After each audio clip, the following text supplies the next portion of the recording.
Hello there everyone, welcome back to my channel. I am your host, Darren James. Glad to be here with all of you guys here today. Hope you're all doing well, hope you're having a fantastic week so far. If you guys don't mind, if you're going to enjoy today's episode, please remember to like, subscribe and comment. Helps a bunch, really shows your support, and it really helps my channel out along the way. Now with that being said, let's get on with today's episode, shall we? So recently, Julia Hart, the star of the new Netflix movie Leave the World Behind, recently did an interview where she talked about the new film.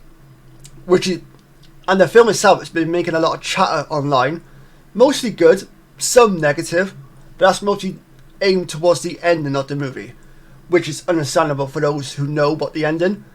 If you don't know, then don't worry, I'm not going to give any spoilers away. But just know, it's a bit of a dumb ending, we'll just put it like that. That might count as a spoiler, I don't know. Depends on your definition of a spoiler, so I do apologise in advance if it does come across as a spoiler. So the article reads, "There's nothing like watching a scary film and reassuring yourself with the fact that it's only a movie. It's all just pretend. I wish I did that quite a lot when I was younger." Like, there were a lot of times when I watched movies as a kid, which I probably had no business watching, and it scared the living crap out of me, and I was petrified to go to sleep, and I couldn't get it on my mind for like days or weeks or whatever it may be. My own fault, for being a typical kid, for doing things you shouldn't be doing, but nonetheless, I wish I had that mindset when I was a kid. But with special effects and CGI running rampant through Hollywood these days, it's getting harder to believe that the chaos we see on screen isn't actually real. Just ask those who have already turned into Netflix's latest release, Leave the World Behind, or Julia Roberts, who starred in the flick along Mustafa Ali, Ethan Hawke, I don't know how I pronounce this other person's name, or this other actress's name, Mahaya, I'm just going to call it Mahaya, Harold, and also Kevin Bacon. So a really good star cast for this movie. For a Netflix movie as well, like, you can't complain. 2.5 hours, bit of a slow burn, and I felt like it didn't really need that much of a runtime, but that's just my own opinion on that.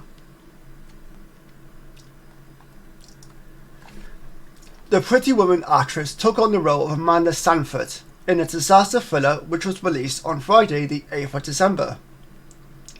The advertising executive from New York City is in search of a break from the hustle and bustle of a modern life. I like that, hustle and bustle. That's actually a good rhyme to it, I don't know why. Of a modern life and the gadgets that are glued to us. She organises a trip to Long Island with her family.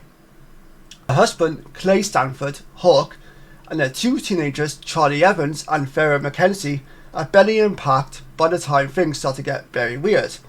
And that's one of the good things about this film. It doesn't waste any time on getting to the weird parts. It goes in straight away. As soon as it gets to the house, not long after that, things start to get weird, which I really appreciated. It didn't waste any more time. Or it didn't waste any time, I should say.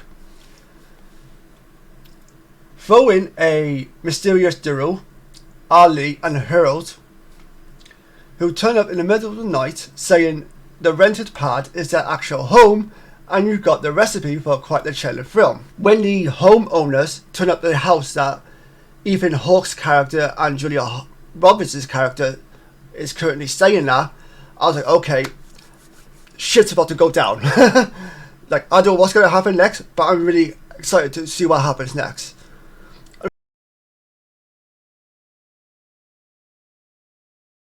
Unfortunately, it didn't go quite the way I wanted it to, but it is what it is. Also, we got the fact that in this movie, there's a tech blackout that is underway, and the characters face an epic fight for survival, which also adds to the tension of the movie. Expect tension when there's something like a tech blackout, always. Without tech, we're just basically sitting ducks for the most part. So in this movie, you can expect Wi-Fi outages, deer infestations, a roadside graveyard of Tesla Models 3S, and benched cargo ships. Roberts reckons she would fare quite well if a similar scenario enveloped her in real life, reminding fans that she isn't just an actress.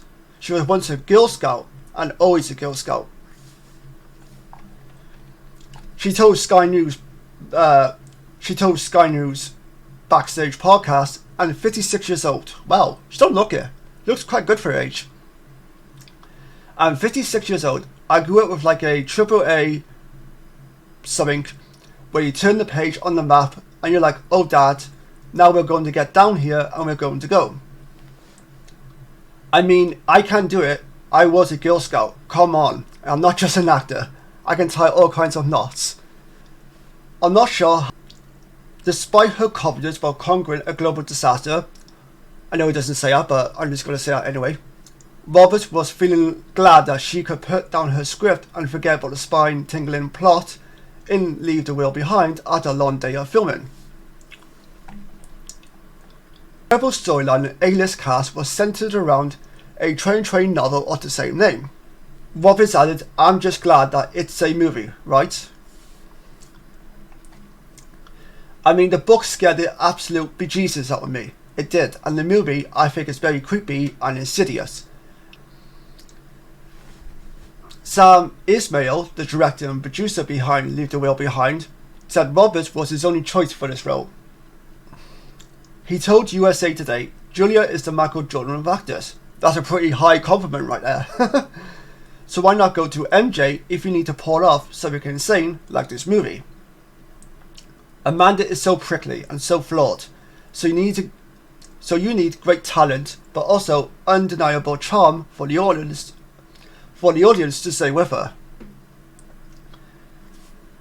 They've all done a fabulous job. They did what they could do with what they were given. So my opinion on the Netflix movie is that it was a good watch. I quite enjoyed it. I admit the ending was stupid, as I've seen a lot of people say online. The movie had some great tension. It had great camera angles and camera shots and great angles. The premise was quite interesting. I'm excited to see where they go next with it. Like, are they going to do a sequel, or are they just going to leave it at this? Depending on how well it does on Netflix, I suppose.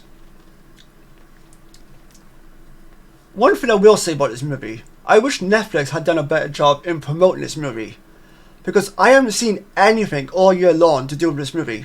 Like, not one single bit of piece of promotion, at least in my opinion anyway.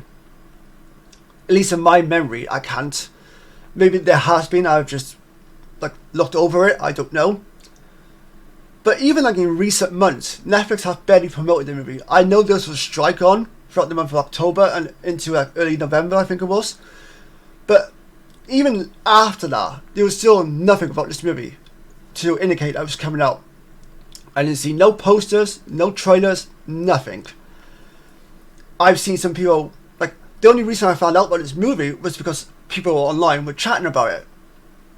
New releases, whether it be movies, TV, whatever it may be. And if I don't know about it, I'm not usually one to watch it straight away. Because normally that's when people are going to be buzzing about it. They're going to be saying, oh yes, it's fantastic, it's the best thing since this. The characters were great, the story was great, blah blah blah. And then usually I end up disappointed. So that's why I don't really give in to the hype as such. I sort of make my own opinion eventually. Yesterday, which was the 12th of December, I was like, I've got nothing better to do. I'll put it on a film on Netflix. And I know this film was very topical online. I'll watch it and see what it's like. 2.5 hours. Okay, not the best runtime, but I'll give it a try. It is a slow burn. It is a very slow burn. For what it was, I enjoyed it. It wasn't the best, it wasn't the worst. I found it was okay. I'm not going to overhype it like a lot of people have done on the internet already. I liked the movie for what it was. If they were to do something else with it, I'll be interested in giving it a look at, because I think there's potential for a sequel. Given the film's storyline and the way the film ended, I think there's very much so room for a sequel. Until next time, take care, stay safe, and I'll see you guys next time.